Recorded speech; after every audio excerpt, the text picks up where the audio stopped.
Haleluya, haleluya. Ajar kami Tuhan untuk tetap setia. Kami membutuhkan kuasa firman-Mu untuk membersihkan setiap hati kami. Ajar kami mengerti dengan pengertian sorgawi, bukan dengan hikmat daging dan pengertian kemampuan otak kami, tetapi biarlah dengan iman dan percaya. Karena Tuhan ketika diukur tidak akan pernah bisa diukur, karena hikmatnya terlalu panjang, terlalu dalam, terlalu tinggi untuk dimengerti. Buat umat yang percaya, hanya percaya saja. Asal saja ku jamah jubahnya, maka aku akan sembuh. Kami harus memiliki iman yang polos, tulus, murni, tanpa apa-apa yang berbau kedagingan, sehingga firman itu boleh melekat dan menjadikan mujizat. Terima kasih ya Tuhan, ajar kami terus supaya kami kuat sebelum tantangan, pencobaan, ujian terjadi atas seluruh hidup kami secara pribadi maupun dalam keluarga kami Tuhan. Kami membutuhkan firman Tuhan, dan segala yang jahat dari kuasa udara iblis kami patahkan, kami hancurkan di dalam nama Yesus Kristus. Kami percayakan waktu ini di dalam bimbingan Roh Kudus. Pakai hamba-Mu ini, hantarkan hamba-Mu kepada pengertian-pengertian yang memberkati, memulihkan setiap kami semuanya. Demi nama Yesus kami telah berdoa dan mengucap syukur. Yang percaya katakan amin. Puji Tuhan, silakan duduk. Selamat pagi. Shalom. Puji Tuhan, apa kabar? Luar biasa saudara. Nah, puji Tuhan saudara, kita akan bicara mengenai damai sejahtera. Saudaraku, saya ingin supaya selesai ini kita akan meraih damai yang sesungguh-sungguhnya. Karena damai yang tidak tergantikan itu adalah damai di dalam Tuhan Yesus Kristus. Nah saudara, kata kuncinya, kalimat kuncinya adalah bagaimana kita mengalami damai di tengah badai. Kalau ku cari damai, apa? Ya ku temukan dalam Yesus. Ku cari ketenangan, hanya ku temui di dalam Yesus. Tak satu pun dapat menghiburku, tak seorang pun dapat menolongku. Hanya Yesus jawaban hidupku. Amin saudara. Waduh saudara, kita kayak dihantar mau ke surga saudara. Saudara, dengan lagu tadi sebenarnya sudah cukup menjawab segala tantangan yang kita hadapi hari-hari ini. Kalau kita semuanya oke-oke saja, kita dapatkan damai, yaitu bisa sih semuanya. Tetapi artinya damai itu mudah hilang, mudah terenggut oleh situasi yang segera berganti. Tetapi ingin rasanya kita mengalami damai meskipun di dalam badai. Kita mau belajar saudara. Amin. Setuju ya? Berdoa kepada Tuhan supaya kita menerima firman Tuhan dan tidak pernah hilang. Gitu saudara. Saya percaya firman Tuhan tidak pernah akan hilang daripada kita, tidak akan kembali dengan sia-sia. Tetapi buat kita, jangan menyia-nyiakan kebenaran firman Tuhan. Kalau kita sudah ada di tempat ini, itu adalah sebuah kemenangan. Karena banyak orang itu berencana untuk hadir, tetapi nggak bisa. Sudah mau hadir hujan, pada saat nggak hujan, nggak hadir juga. Berarti tantangan cukup berat untuk sampai ke tempat ini. Oleh sebab itu kalau sudah sampai, mari kita syukuri, kita akan nikmati kebenaran firman Tuhan sampai kita mengerti sedalam-dalamnya. Nah saudara, bicara mengenai ini ada beberapa hal yang akan saya sampaikan poin-poinnya. Saya mulai dengan satu gambaran 1, 2, 3 supaya kita mengingatnya saudara. Toh nanti juga PPT ini akan saya bagikan kepada seluruh jemaat Tuhan. Pertama saudara, iman kepada Tuhan adalah kunci keteguhan hati. Apa? Iman kepada Tuhan Yesus Kristus adalah satu-satunya kunci untuk orang teguh hatinya. Dan dikatakan dalam Yesaya 26 ayat 3, yang hatinya apa? Teguh. Kau jagai dengan damai sejahtera, sebab pada mula ia percaya. Orang yang percaya kepada Tuhan Yesus Kristus melahirkan hati yang teguh. Hati yang teguh inilah yang membuat damai sejati ada pada kita. Keteguhan kita, kedamaian kita bukan akal-akalan manusia, tetapi percaya kepada Tuhan Yesus Kristus. Ketika kita dipegang tangan kita oleh ayah kita yang maha penolong menurut anak itu, makanya ada preman di depan, melewati jalan yang sempit, melewati gang yang berbahaya, melewati cuma 2 kayu saja untuk melewati sungai yang mengalir itu. Makanya anaknya tetap ada dalam damai dan tidak takut. Amin, saudara. Amin. Berbeda ketika anak ini berjalan sendiri, dia akan mengalami ketakutan. Yang dia rasa takut, yang dia ekspresikan adalah, "Papa, aku ada di sini, tolong aku." Begitulah. Ketika papanya baru menyaut saja, "Oh iya nak, Papa mau ke situ," baru ngomong Papa mau ke situ, padahal papanya juga belum terlihat, itu sudah ada rasa tentram. Itulah damai, saudara. Lalu ketika kita menghadapi sakit penyakit, kepercayaan kita kepada Tuhan yang membuat kita tetap ada damai di hati kita. Damai yang seperti apa, Pak? Kita hadapi itu masalah, tetapi tetap ada rasa damai. Nah, kalau belum mencapai ini, mari kita cari, kita alami sama-sama. Kalau enggak cuma teori. Karena apa? Kita harus mengalami dulu bagaimana ya rasanya takut secara daging, tetapi kok tetap tegar, tetap siap menghadapinya. Kenapa seseorang ketika mau dioperasi itu tekanan darahnya itu naik turun? Karena daging, otak juga sedang berperan. Aduh, saya anak-anaknya masih kecil, takut naik lagi, gitu saudara. Waduh, nanti saya jangan sampai keluar dari rumah sakit bukan berita gembira, tetapi berita duka cita. Naik lagi, saudara. Nah, kita tuh naik turun, naik turun, naik turun, saudara. Tetapi sampai kepada seseorang itu, ya sudahlah, saya percaya kepada Tuhan. Kalau Tuhan sembuhkan, sembuh. Kalau memang Tuhan bawa saya, angkat saya, akhir hidup saya, ya saya sudah siap.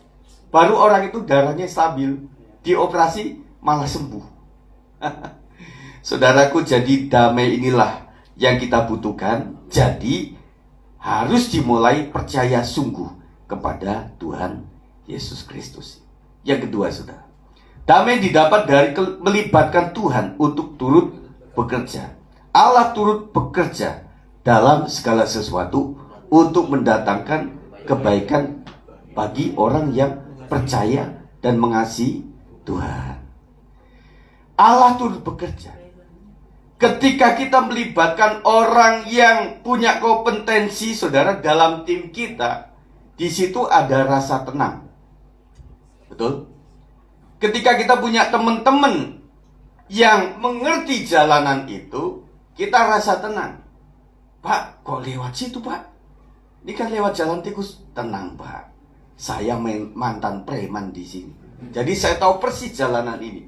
Kita rasanya tenang. Kita naik Grab misalnya. Pak, sudah berapa lama nyetir mobil?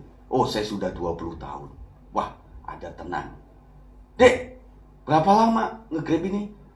Baru hari ini, Om. Terus SIM-nya dapat kapan? Minggu kemarin. Aduh, was-was kita. Betul? Jadi siapa yang kita percaya, yang bersama kita, melahirkan damai atau tidak, tenang atau tidak, begitu saudara. Jadi makanya di dalam Yesaya 26 ayat 12 kita baca sama-sama ya. Ya Tuhan, Engkau akan menyediakan damai sejahtera bagi kami. Sebab segala sesuatu yang kami kerjakan, Engkaulah yang melakukannya bagi kami.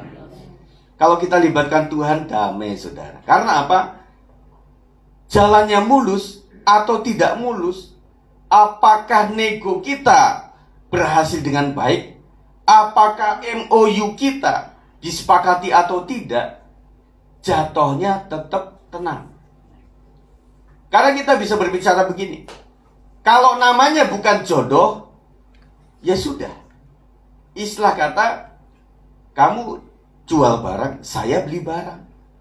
Dia bilang, hari ini kita ketemuan bro. Waduh, saya nggak bisa. Saya harus ibadah dulu. Waduh, banyak ini yang telepon nih, mau pengen barang ini. Kita akan berkata, kita sudah mendoakan untuk barang ini. Kalau memang itu milik saya, setelah ibadah saya baru ketemu sama Anda, barang itu tetap di saya kok. Ada ketenangan ketika kita melibatkan Tuhan. Kita bikin proyek, usaha atau apapun yang sudah kita sepakati melalui doa bersama dalam keluarga. Kita bilang sama Mami, Mi, kita tenang aja ya. Kita akan ketemu orangnya. Kalau memang ini kehendak Tuhan, kita akan selesai dengan baik. Kalau memang Tuhan tidak menghendaki, kita bisa saja putus hubungan dalam bisnis ini. Kita nggak apa-apa. Jadi saudara, ketenangan itu adalah mau goal tidak goal, kalau kita sudah melibatkan Tuhan, rasanya tetap damai di sini. Tetapi kalau kita kekeh kepada hitungan kita, gagal, awas lu. Begitu saudara. Jadi membuat perjalanan bersama Tuhan itu, yang menghalangi bukan Tuhan, tetapi otak kita yang menghalangi. Nah, oleh sebab itu hambatan dikit, pending sedikit, misalnya kita ketinggalan pesawat, ketinggalan kereta, ketinggalan mertua, ketinggalan kelompok kita yang sedang bepergian, kita akan berpikirnya tetap tenang. Karena apa? Kalau saya sudah mendoakan melibatkan Tuhan sejak awal, apapun yang terjadi ada dalam kendali Tuhan. Haleluya. Kalau ada dalam kendali Tuhan, itu luar biasa. Bapak yang baik tidak akan pernah kasih ular, gak pernah kasih batu sama anaknya. Dan pastikan itu. Wah, kita kehilangan roti. Enggak. Kata Tuhan, itu bukan roti, nak. Itu batu. Oleh sebab itu, Bapakmu yang baik menghambat supaya kau tidak ambil itu. Karena menurut Bapak yang baik, itu bukan roti, tetapi batu. Siapa tahu? Hanya Dia yang maha tahu. Kita serba banyak nggak tahu, saudara. Dan kita sok tahu. Benar nggak, saudara? Kita seakan-akan sudah tahu segalanya. Contohnya apa? Kita nggak berdoa sama Tuhan. Itu kesombongan rohani yang tidak disadari. Bahkan kita mau makan, doa dulu kok. Kita mau pergi, kita doa dulu kok. Kita habis bangun dari tidur saat pagi, kita doa dulu kok. Kenapa? Kita nggak maha tahu, saudara. Kita nggak tahu kita jalan nanti kecemplung got. Kecemplung got. Habis itu ketancap sama paku. Kita tetanus. Bisa mati juga. Waduh. Berarti sepanjang kehidupan kita butuhkan Tuhan. Oh iya. Dan kita tahu bahwa Tuhan itu selalu ada malaikat yang menjagai kita. Dan kadang-kadang saudara, yang kita tidak tahu, Sang Maha Tahu menjagai kita. Dengan cara menggagalkan rencana kita.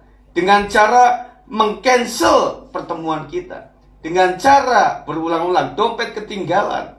Ada pintu belum dikunci. Ada anak ketinggalan di rumah. Karena rupanya dia ngumpet kemana, di bawah meja. Anaknya banyak. Satu ketinggalan, kita nggak tahu, saudara. Sehingga membuat kita balik lagi. Dan kalau kita berpikir ketenangan di dalam Tuhan, kita sudah mendoakan, pasti ada sesuatu. Kenapa kita dihambat? Sehingga mesti putar, mesti pulang lagi.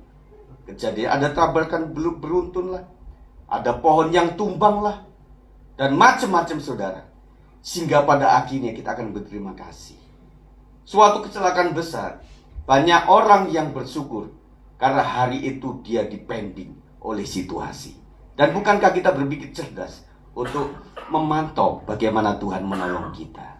Oleh sebab itu Bapak Ibu dan juga anak-anak, jangan saling menyalahkan dulu. Kita tunggu sampai 1-2 hari. Apa maksud semuanya itu? Ya. Selanjutnya saudara, yang ketiga, perbuatan yang benar adalah kunci kedamaian sejati. Yesaya 32 ayat 17 mengatakan, di mana ada kebenaran, di situ akan tumbuh damai sejahtera. Dan akibat kebenaran ialah ketenangan. dan ketentraman untuk selama-lamanya. Kalau kita benar di mata Tuhan, jangan khawatir orang membuli kita, orang gibahin kita, orang omongin kita, orang jatuhkan kita. Teman-temanku anak muda, kalau kau dijatuhkan di dalam perusahaan, di kantormu, ketika engkau merasa benar di hadapan Tuhan, jangan pernah takut. Karena apapun yang didapat dari orang yang tidak benar, hatinya tidak ada damai. Kapan gua diciduk? Kapan gua diciduk? Kapan gua pakai baju orange? Kan begitu, saudara. Tetapi orang yang benar, meskipun dia sedikit dilecehkan, ketika dia dihinakan atau apapun juga, tetap damai kok. Karena kebenaran tetaplah kebenaran. Kesalahan, di hari pertama dia menjadi orang benar, tetapi pada akhirnya toh tetap ganjaran yang salah akan diterima. Nah saudara, kalau kita merasa benar, rasanya tenang kok. Saudara menghadapi Pak Polisi misalnya di jalan, kalau SIM, STNK, dan semua yang diaturkan di lalu lintas itu ada pada kita, rasanya tenang kok. Dan kalau kita rasanya semuanya lengkap, saudara, kita naik motor juga sedikit dekat-dekat ke polisi, berani. Betul nggak? Kalau semuanya pakai helm dengan full face dan sebagainya, kita sedikit agak takut, sehingga polisinya jadi silakan begitu. Tetapi kalau kita merasa SIM nggak bawa, atau SNK nggak, mana mobil yang bisa ngalingin gua? Nah, secara psikologi tahu tuh polisi. Apakah kita balik? Waktu sedang nggak ada semuanya, kita sedikit mepet-mepet ke polisi, kita bisa aman. Karena psikologinya akan berputar, saudara. Maksud saya adalah, di dalam sebuah tindak kebenaran, ada damai kok dalam hati kita. Hakim kita hanyalah Tuhan saja. Nah, oleh sebab itu, sebagai orang benar, kita bisa salah. Tetapi biarlah kita semakin benar di hadapan Tuhan. Ada sesi di mana kita minta ampun kepada Tuhan. Ada sesi di mana kita memohon, kita mengaku dosa, supaya Tuhan mengampuni kita. Karena tidak luput semua manusia daripada kesalahan. Nah saudara, rasanya anak kita, kalau dia pernah mencuri uang atau apa, sejak nyuri itu saudara, waktu mamanya panggil, itu deg-degan terus. Mamanya ajak makan, dipanggil deg-degan. Mamanya cuma panggil dia untuk membangun, udah deg-degan. Karena yang di hati itu menghakimi. Jangan-jangan mama tahu kalau saya nyuri uang. Itu nggak damai selama itu. Sampai dia berkata, "Mah, maafin aku ya." Kenapa? "Ya kemarin saya ambil itu uang. Mama tahu kok." Mama tahu? Kok nggak marahin aku? Enggak. Saya lihat kejujuran kamu sampai kapan kamu mengaku itu. Nah ketika sudah mengaku, saudara, rasanya ada ketenangan. Si abang, dia kan bikin modus operandi. Adikku tuh nyuri uang, aku tahu. Wah, adik sedang makan donat nih. "Dek, minta dong donatnya." "Enggak kak, ini kan cuma satu. Aku kan gendut, aku kan butuh 2. Ini cuma 1. Enggak akan ini." Nanti abang kasih tahu sama mama loh, kalau kamu nyuri uang." "Enggak apa-apa, bilangin aja." Mama, si dedek kemarin ngambil uang." "Mama udah tahu."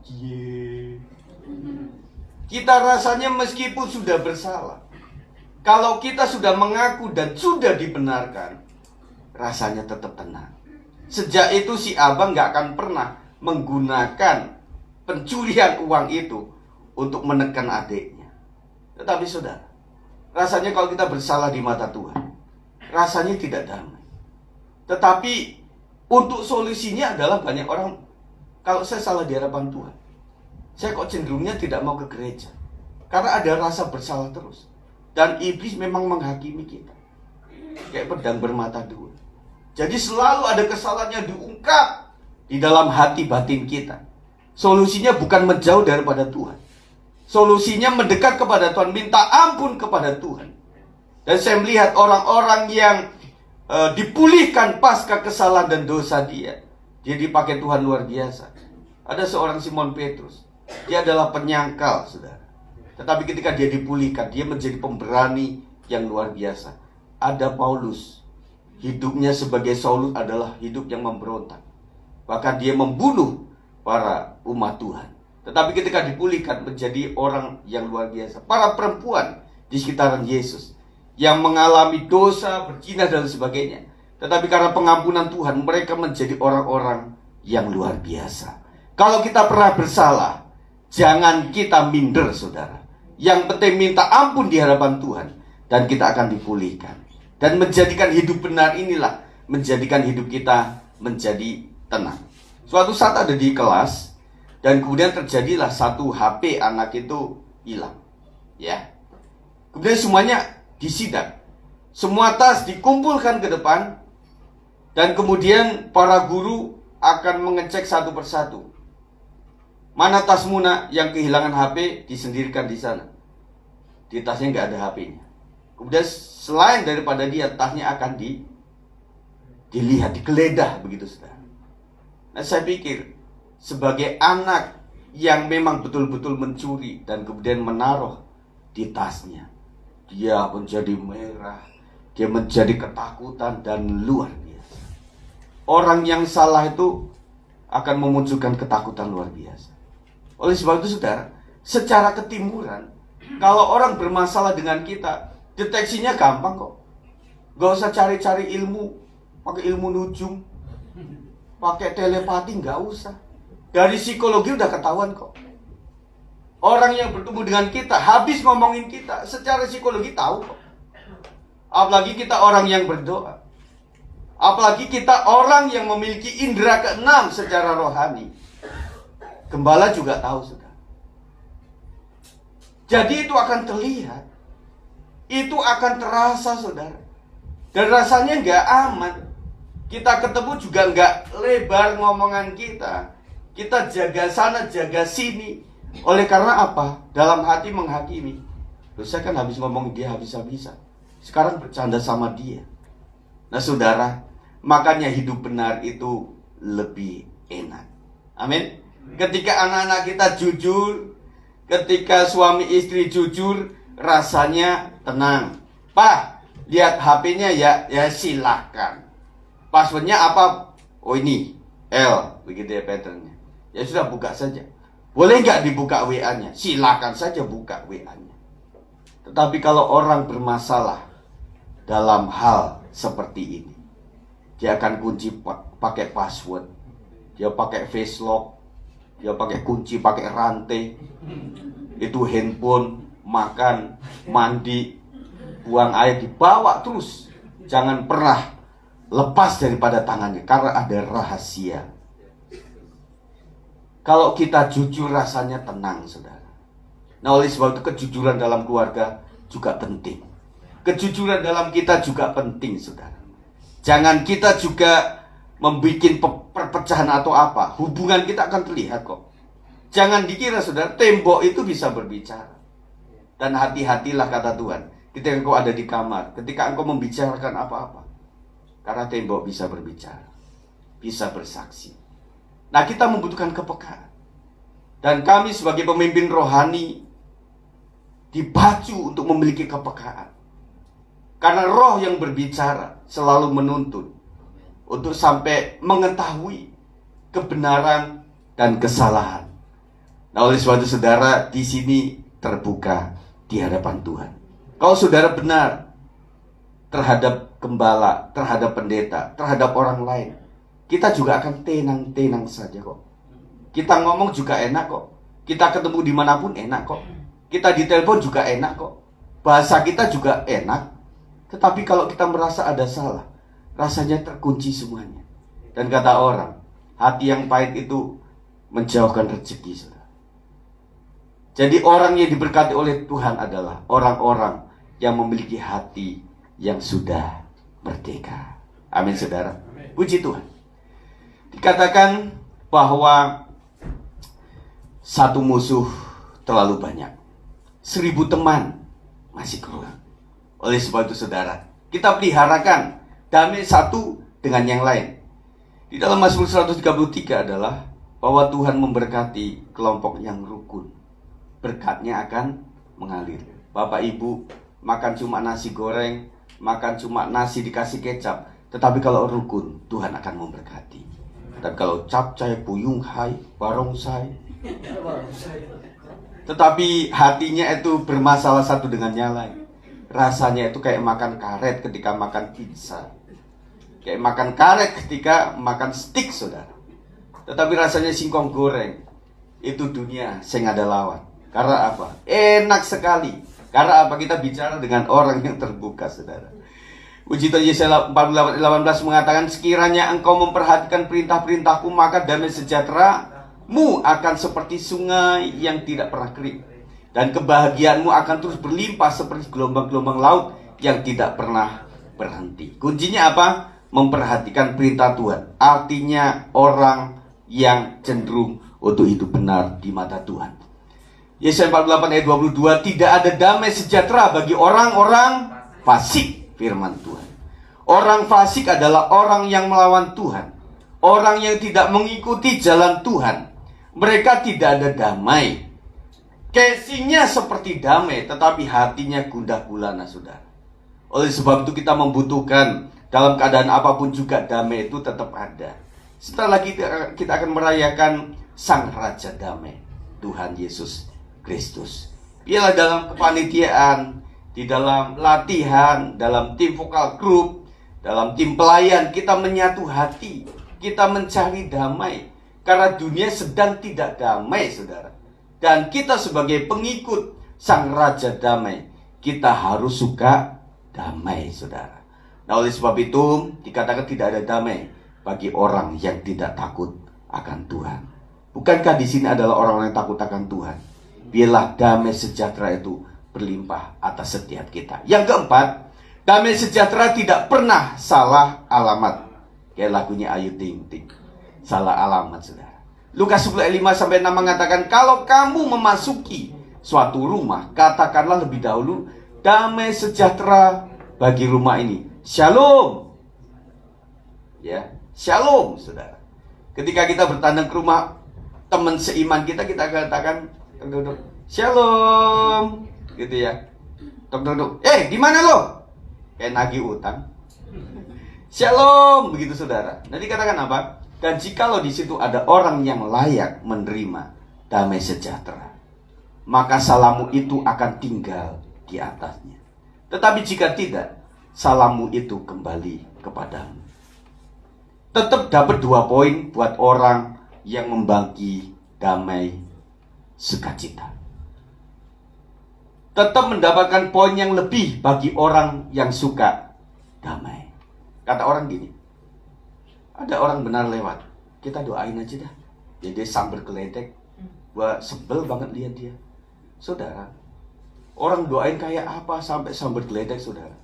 Kalau dia orang benar, berkat dia tetap ada kok. Tetapi saudara, ada orang jahat banget gitu loh. Para temennya doain aja, aduh semoga kuburnya diluruskan, semoga itu tidak mengalami siksa kubur. Ya macam-macam, saudara. Itu nggak ngaruh. Makanya kalau kita jadi orang benar, jangan takut orang doain apa terhadap kita. Mau sambil kayak tabrak bajai, kayak tabrak kereta, kayak kita jangan pikir itu, saudara. Karena orang yang mendapatkan damai dari Tuhan itu tidak pernah salah alamat. Doa sejelek apapun terhadap orang benar tidak akan pernah menimpanya. Doanya kan kepada Tuhan. Emangnya Tuhan bisa disogok? Ih Tuhan, aku kan orang dalamnya sorga. Orang dalamnya sorga dari mana? Iya, kakek nenekku kan semuanya orang-orang Kristen semuanya. Pasti doaku dia enggak, bukan begitu. Tapi saudara, saya pikir buat orang yang percaya itu, mau didoain orang dengan cara apa, atau bahkan tidak ada yang mendoakan dia, Tuhan dengar dari surga itu. Jangan pernah engkau takut kehilangan damai sejahtera ketika engkau menjadi orang yang benar di hadapan Tuhan. Amin. Tetap taruh damai sejahtera ketika engkau ada di kantor. Engkau banyak yang membuli di situ, banyak orang yang gak suka sama engkau. Tetapi ketika engkau ada dalam sebuah kebenaran, ada damai sejahtera, dan itu tidak pernah diambil daripada kita. Dan orang bilang, sekarang kan di resesi, sekarang sedang mengalami krisis ekonomi global. Kamu kok tenang-tenang saja? Emang gak ada masalah? Semua orang mengalami masalah. Tetapi bedanya, masalahku bersama Tuhan. Tuhan tuh bekerja untuk mendatangkan sebuah kebaikan. Amin, puji Tuhan. Yang kelima, damai surgawi bukanlah damai duniawi. Yohanes 14:27 mengatakan, damai sejahtera ku tinggalkan bagimu, damai sejahtera ku berikan kepadamu. Dan apa yang kuberikan tidak seperti yang diberikan oleh dunia kepadamu. Janganlah gelisah dan gentar hatimu. Nah saudara, damai dari Tuhan itu adalah damai yang didapat berawal, dilahirkan oleh karena orang yang benar di mata Tuhan. Ada orang agak mengkabulkan ini. Pak, katanya kalau orang itu mendapatkan ridho daripada Tuhan, katanya ada damai. Ya, salah satu memang itu. Kita ketemu sama orang ada rasa damai. Kemudian kita dapetin sesuatu ada rasa damai. Kita mau telepon ke seseorang ada rasa damai. Itu salah satu daripada tanda Roh Kudus menyertai dan memberkati. Tetapi ada damai yang dari dunia, di mana berlawanan sebenarnya. Kalau di dalam Tuhan, apa yang benar menjadikan damai. Tetapi kalau di dunia belum tentu seperti itu. Kadang orang bisa membunuh orang lain, tetapi dia tetap damai. Dalam artian daging. Karena memang hidupnya sudah dalam kejahatan. Jadi antara jahat dan tidak jahat, itu tidak ada pada dia. Bagi kita orang yang benar, sedikit salah itu deg-degnya minta ampun saudara. Saudara baru salah ngomong saja, aduh, orang itu, aduh gimana ya rasanya. Kita baru bohong dikit saudara, itu sudah di sini jantung kita hampir copot saudara. Kalau kita sudah biasa benar. Tetapi buat orang yang biasa salah, lakukan kesalahan, damai-damai saja. Ya habis nonjokin orang ya tetap tenang-tenang saja kok. Ya saya maksud bukan damai seperti ini. Biarlah Tuhan itu rasa cemburunya sangat kuat kepada kita. Oleh karena apa? Kita adalah miliknya. Kalau Tuhan memiliki kita, apapun yang kita putuskan, Tuhan respect sekali. Respeknya dalam arti, engkau memutuskan sesuatu yang baik, Tuhan akan memberkati kita. Tetapi ketika kita memutuskan sesuatu yang jahat, itu langsung saudara dalam hati kita memberontak. Dan tidak ada damai di situ saudara. Sebagai orang benar, jangan mencoba salah. Suatu kali Tuhan izinkan kita tuh salah. Karena pengen seperti orang lain. Kayaknya enak juga ya. Kelompok besar kita kan kadang-kadang agak nikung-nikung gitu. Coba deh nikung sekali-kali. Tuhan hajar saudara. Ya kita punya kekasih saudara. Kita sangat respect dengan kekasih kita. Dia lagi telepon, yang lagi telepon siapa? Ini mama nih, agak anget. Oh ya sudah. Ketika yang telepon, wah kamu gitu aja, pengen tahu aja. Siapa tadi? Enggak, itu mah temen itu. Temen apa? Temen tapi mesra. Enggak, itu ini alumni SMA. SMA mana? Oh kita kejar saudara. Nah Tuhan yang mengasihi kita. Kita mulai nih, aduh ini susah didoain pendeta, juga udah 10 pendeta ini doa. Kayaknya kita nggak laris-laris nih. Coba ya kita ke Mbah Dukun, kita bawa ayam putih, atau kita bawa ayam cemani yang hitam semuanya. Kita bawa bunga 3 warna atau 7 warna. Coba aja lah. Oh kita langsung dihajar sama Tuhan. Tuhan sangat respon dengan hal seperti ini. Nah oleh sebab itu saudara, puji Tuhan, kalau tanda-tanda yang saya bicarakan ini ada di dalam keluarga kita. Bapak-bapak agak bohong dikit, istri langsung tahu. Kenapa? Istri kan setiap hari memanggil Tuhan. Tuhan kau hadir dalam keluargaku. Tuhan kau hadir di dalam usahaku. Kantor-kantor setiap Jumat membuka yang namanya ibadah. Tuhan hadirlah dalam kantor ini. Resikonya, ketika Tuhan hadir, yang gelap menjadi terang. Papa nggak bisa nipu lagi. Kenapa? mama punya kepekaan. Udah mama, kamu jangan doa-doa lagi deh. Kamu terlalu peka banget. Saudara, inilah yang menyebabkan kita harus mendekat kepada Tuhan. Supaya menjelang kita masuk ke dalam dunia orang mati, kita sudah beres di hadapan Tuhan. Amin. Oleh sebab itu, dalam keluarga, jangan takut doa ya ibu-ibu, bapak-bapak. Aduh gawat nih kalau kita doa terus untuk rumah tangga kita. Kekacauan-kekacauan nanti dibukain sama Tuhan. Nanti di kantor segala sesuatu yang nggak baik nanti dibukakan semuanya. Waduh, sesuatu yang nggak beres langsung dibukakan semuanya. Waduh, gawat ini. Nah, saudara sekalian, kita harus mengikuti jalan Tuhan. Nggak apa-apa. Tuhan pruning kita. Tuhan potong. Kalau kita ibarat pohon anggur, pemilik pohon anggur itu tahu persis carang ranting yang tidak akan berbuah. Kita bisa salah potong, saudara. Ada cengkeh yang pernah kita piara dan itu dipotong, ada jeruk yang kita potong-potong begitu, saudara. Dan itu ranting yang tidak membuahkan yang baik. Kita dipotong oleh Tuhan. Nah, engkau terlalu sombong. Akhirnya sekali waktu sombong langsung dijatuhkan kita. Karena di atas langit selalu ada langit. Dan rasanya kita bisa nyombong sendiri, tetapi Tuhan patahkan itu. Sehingga membuat kita, saudara, puji Tuhan, kalau Tuhan tegur sejak awal, sehingga pemulihan lebih cepat. Kalau orang dunia, kita mengatakan orang itu bersalah sampai 5 tahun baru ketahuan. Anak Tuhan bersalah 1 minggu langsung dibuka. Kenapa? Tuhan sangat cemburu. Jangan sampai kau masuk lubang itu. Nah. Jadi sejak awal Tuhan sudah bukakan. Oleh sebab itu, kita harus memperhatikan tidak cuma kemurahan Allah, tetapi juga kekerasannya kepada orang yang memang dikasihinya. Hajaran selalu ada pada orang yang dikasihi oleh Tuhan Yesus. Suatu saat anak ini berpikir gini, saya pengen mengecap segala kebaikan mama dan papa. Saya bayangkan mama papa itu nggak pernah menegur. Apapun dibiarkan, apapun dibiarkan. Nah, ketika mama papanya sedang pergi ke sebuah daerah lain, wah itu kayak merdeka, saudara. Merdeka! Langsung naikkan bendera kemerdekaan. Papi, mami nggak ada di rumah seminggu. Haleluya! Langsung dia naik ke kasur, wah, kayak Mr. Bean. Rasanya kayak merdeka seperti itu. Kemudian anak itu setelah 5 hari merasa, Dek, kita kangen ya sama omelan mama. Iya, biasanya tiap pagi itu kayak A sampai Z gitu ya.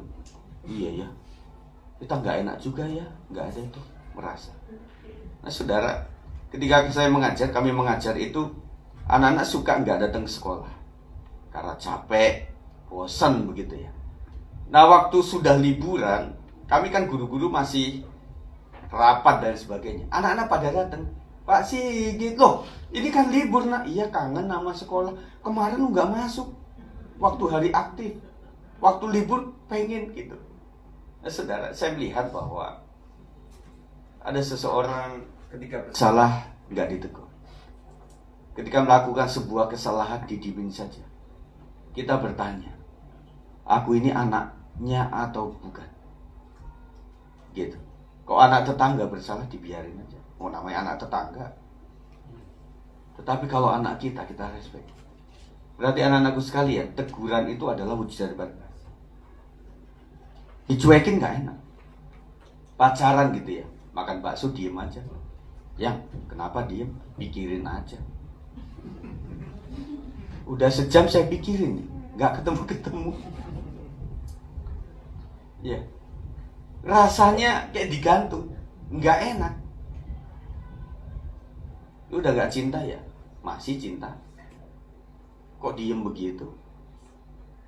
Dia pura-pura telepon ke temannya, halo ada di mana?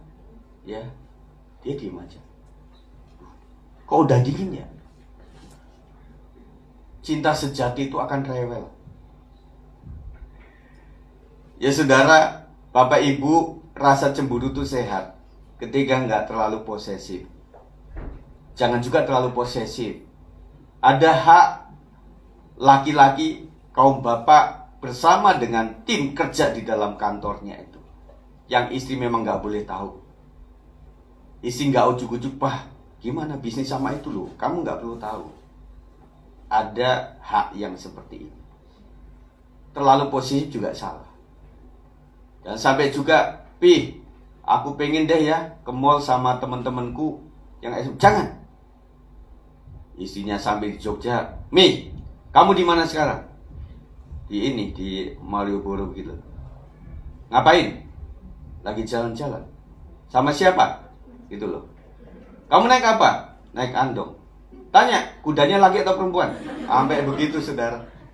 Saking pencemburu, rasanya hidup juga nggak nyaman. Lu percaya mencintai banget atau enggak? Anak kita sudah 5 kok. Nah begitu, saudara. Saudara yang dikasih oleh Tuhan, bahwa sesungguhnya itulah tata bahasa, kosakata dalam rumah tangga yang kita mesti hargai satu dengan yang lain. Istri menghormati suami, suami mengasihi istri. Sudah enak itu, saudara. Yang terakhir, damai mengalahkan badai. Yohanes 16 ayat 33, "Semuanya itu kukatakan kepadamu supaya kamu beroleh damai sejahtera dalam aku. Dalam dunia kamu menderita penganiayaan, tetapi kuatkanlah hatimu. Aku telah mengalahkan dunia." Iblis itu mengaum-ngaum seperti singa.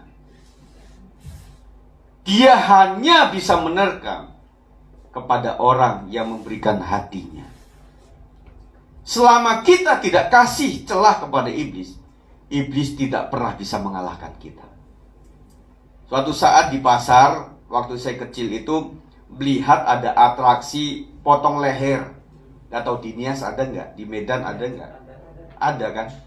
Potong leher. Selalu dia pesankan begini, "Tolong bagi yang kepercayaan lain, supaya jangan mengganggu ya, kami hanya cari makan saja." Artinya itu anak-anak Tuhan. Takutnya waktu gini kita doakan, jadi benar, dipotong benar. Gitu, saudara ya. Dan juga ada kesaksian-kesaksian lain. Santet nggak tembus kepada orang yang memiliki salib, orang yang memiliki sinar di dalam hidupnya. Dan itu memang terlihat. Kami pun keluarga juga waktu di Lampung ngalamin itu. Bagaimana santet itu, saudara, kalau santet orang daerah tertentu itu terlihatnya adalah seperti alu. Alu itu yang untuk padi itu tumbuk tuh ya. Nah itu kayak terbang begitu. Ada yang api begitu. Saya ulang karena ada yang belum mendengar ini. Dan tetangga bilang, "Ayah saya Barnabas, Pak Bas, hati-hati." "Apa?" "Nenek sing ngirim." "Yo seneng aku rantangan nek dikirim." Kan begitu, sudah. "Oh bukan Pak, maksudnya ada yang nyantet." "Lu nggak apa-apa, biasanya cuma doa sama Tuhan." Sampai balik, saudara. Ceritanya anak pemuda kami pacaran dengan dusun sono, itu putri, gitu. Mereka nggak terima, gitu. Tetapi berujung tempat itu jadi pos PI. Karena yang nyantet balik lagi, minta ampun, minta didoakan, bertobat. Gitu, sudah. Dan berbagai hal lah, bahwa kita aja yang nggak merasa punya kuasa, tetapi orang lain itu merasa kita punya kuasa.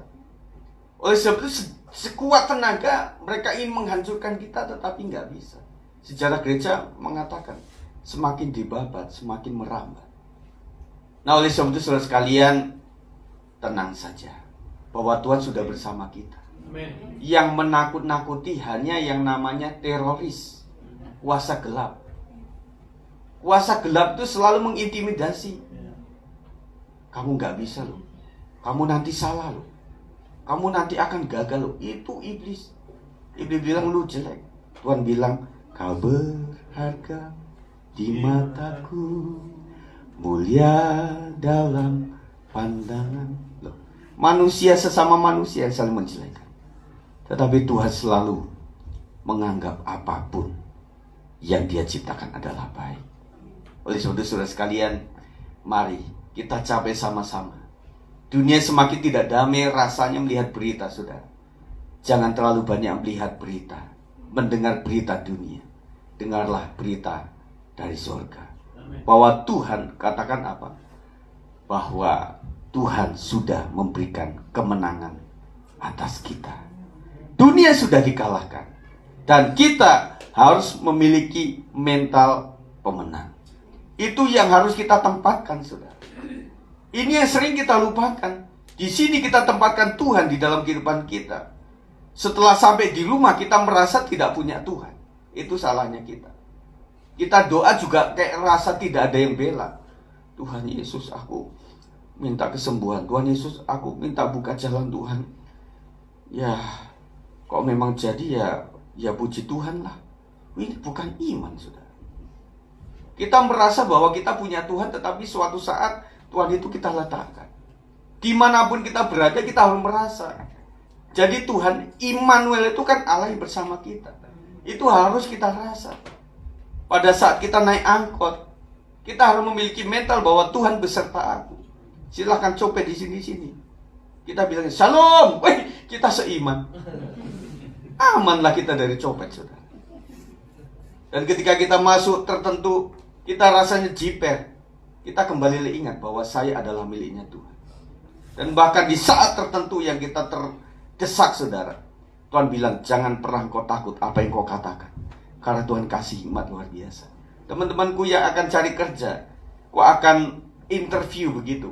Namanya masuk kerja pertama, sedang di interview, kita bingung, aduh, nanti tanya apa ya? Kita udah tanya-tanya semuanya kepada teman-teman yang pernah kerja. Biasanya SDM itu tanyanya apa sih? Ini wah, kita sudah apalin semua, saudara, sampai kita getar aja. Apalagi panggilan yang tengah sampai belakang itu kan paling, kalau 1-2 masih enak tuh. Nah, saya punya nama itu Yohanes. Jadi selalu panggilan di akhir. Semua basic itu baru Yohanes, udah buat terus, udah siap-siap. Habis itu kita habis waktunya, jadi minggu depan ya kita lanjutkan. Ya ampun, sampai tambah getar lagi di rumah, saudara. Nah, suatu saat banyak kesaksian, saya hanya doa sama Tuhan. Nggak tahu bagaimana caranya ketika saya itu ngadep bos, saya itu bisa jawab semuanya. Ketika saya diperhadapkan dengan orang yang sulit, kadang-kadang Tuhan kasih pengertian yang luar biasa. Para pemilik usaha, orang pelanggan kita, klien kita, bisa beda-beda orang, bisa spontanitas, dan kita membutuhkan kuasa hikmat daripada Tuhan. Saya pikir, saudara, kalau orang itu dipimpin oleh Tuhan, setiap kata, perkataan, pikiran, Tuhan akan arahkan kita kepada yang benar. Oleh sebab itu, khas saya doa ketika doa, selalu saya bilang begini, Tuhan Yesus, lindungi kami dalam perjalanan, pertemukan kami dengan orang-orang yang baik. Pertemuan apapun dengan orang-orang itu, pimpin kami. Hanya itu, saudara. Karena spontanitas situasional, kita nggak bisa tebak. Tetapi dengan pimpinan Tuhan, Tuhan berikan hikmat yang luar biasa. Saya pikir ibu-ibu sudah ngalamin ini.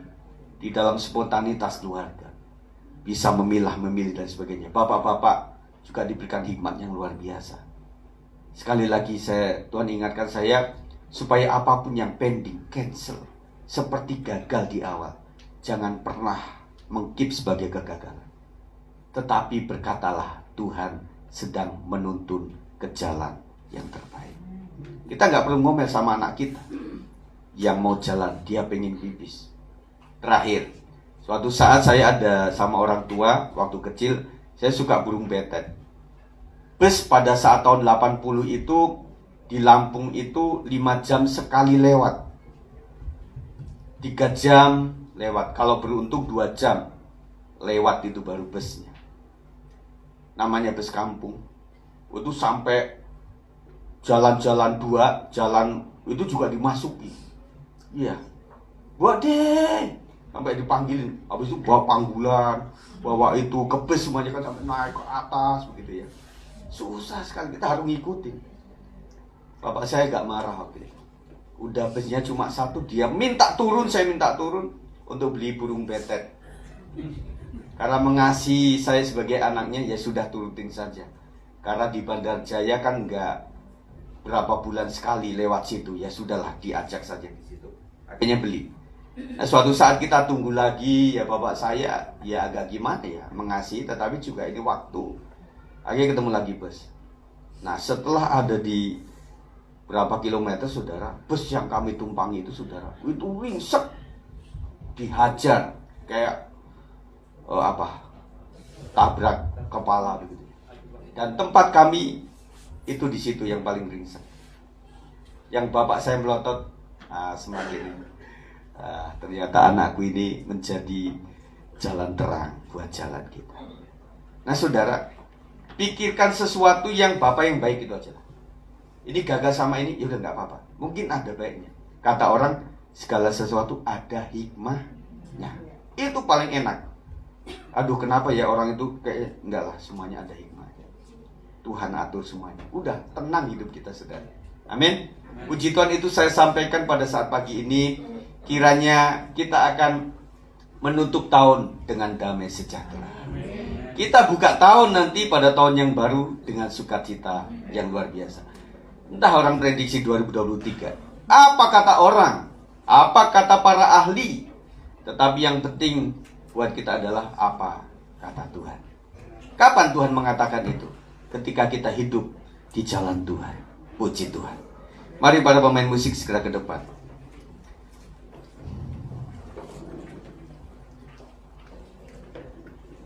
Kita akan ingat satu pujian, bahwa aku terbang bersamamu. Saudara, kita digambarkan sebagai orang-orang yang terus berjuang. Dan kita sedang menuju kepada kedewasaan rohani di mana situasi tidak menjadikan kita tidak tenang.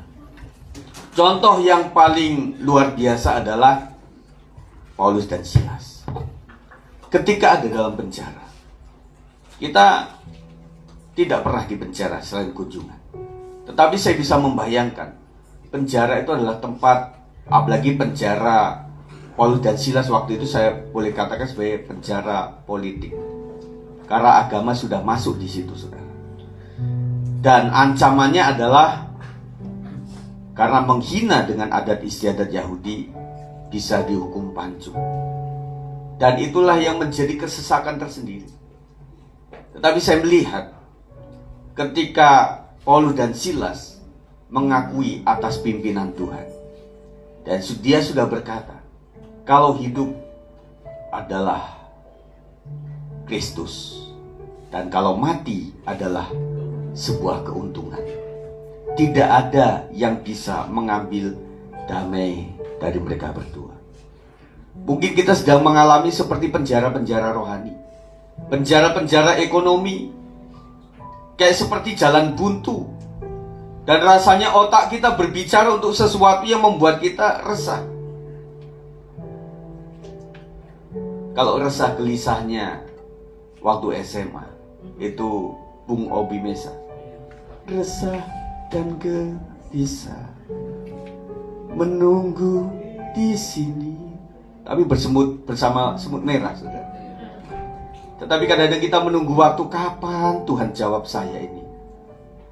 Tetapi saudara, kalau kita sudah pertaruhkan seluruh hidup kita kepada Tuhan, rasanya jalan Tuhan yang tidak terselami itu selalu menjadikan kita kuat dan membuat kita percaya orang jahat sama kita pun kejahatannya direka-reka menjadi kebaikan. Apalagi cuma kayak gini, selalu baik di jalan Tuhan. Ya, bawaku terbang bersamamu dengan kekuatan sayapmu. Bawaku lebih dalam lagi untuk menikmati hadiratmu. Mari saya undang kita sekalian balik berdiri. Bawa kami Tuhan untuk mengalami Tuhan dengan kekuatannya sayapmu. Bawaku lebih dalam lagi untuk menikmati hadiratmu. Firman Tuhan mengatakan hanya dekat saja aku tenang. Saudara, jangan terus mendekat kepada otak yang berbicara tentang sebuah ketakutan. Tetapi mari kita mendekat kepada janji-janji firman Tuhan. Diperlihatkan, digambarkan bahwa Yesus bersama murid-muridnya ada di sebuah perahu. Dan kemudian perahu itu tergoncang oleh karena angin yang kencang. Tetapi visualisasi Yesus ada di buritan, dia tidur di situ. Yesus ingin menguji kepercayaan mereka terhadap sang pendamai, sang damai ketika menghadapi masalah. Akhirnya toh Tuhan Yesus harus turun dan menjadikan angin itu menjadi tenang. Memang hanya dekat Allah saja kita tenang, saudara. Ketika engkau sedang terguncang, mari belajar berlutut di hadapan Tuhan. Kalau ada kamar, bukalah kamar, tutup pintu. Kemudian saudara berdoa di situ dan katakan apapun secara tulus hati kepada Tuhan. Tuhan, aku punya ketakutan ini, aku khawatir ini. Dan dia adalah Bapa yang baik, yang sangat mendengar doa-doa anak-anak yang tulus. Doa dengan kerendahan hati, dengan iman dan percaya, akan memunculkan mujizat daripada Tuhan. Apapun kata orang tentang 2023, apapun berita-berita tentang COVID, tentang perang, Alkitab sudah menuliskan itu. Dan kita percaya bahwa langit dan bumi ini akan lenyap, tetapi hanya firman Tuhan yang tinggal tetap. Artinya bahwa orang-orang yang tinggal tetap di dalam Tuhan, di dalam kepercayaan kepada Alkitab firman Kristus, mereka akan memiliki iman. Iman itulah yang membuat kita teguh berdiri. Karena apa? Di sisi kita lemah, justru kuasa Tuhan akan nyata. Dan Tuhan akan berkata, "Nak, kau diam saja, dan aku yang ada di pihak kamu, yang akan berperan ganti kamu." Mari kita berdoa kepada Tuhan secara pribadi. Tuhan Yesus, ampuni kami Tuhan, juga selama ini Tuhan kami ikuti pola pikir kami yang membuat kayaknya rancangan saya sudah sempurna, tidak membutuhkan doa lagi, tidak perlu dukungan doa lagi, tidak membutuhkan iman yang lebih. Kita berdosa di hadapan Tuhan. Tuhan mulai dilecehkan, Tuhan mulai dinomorduakan, dan Tuhan dianggap sebagai ban serep saja. Ketika masa itu sudah menjadi masalah, baru dia datang kepada Tuhan. Tetapi menurut hemat saya sebagai gembala, apapun yang kita akan laksanakan, kita rencanakan, mari kita doakan kepada Tuhan, supaya Tuhan menuntut jalan hidup kita. Kalaupun kejadiannya kurang baik menurut penilaian kita, tetapi dengan catatan Tuhan sudah kita libatkan, tentunya Tuhan akan bertindak secara bijaksana. Terima kasih Tuhan Yesus yang baik.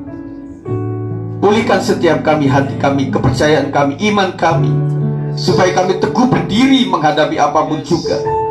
Supaya kami tidak berdasarkan apa kata orang, tetapi apa kata firman Tuhan, bahwa Engkau ada di pihak kami, bahwa Alkitab sudah menggariskan perjalanan dunia semakin tidak baik, tetapi hanya orang-orang yang bertahan sampai selesainya, mereka akan selamat.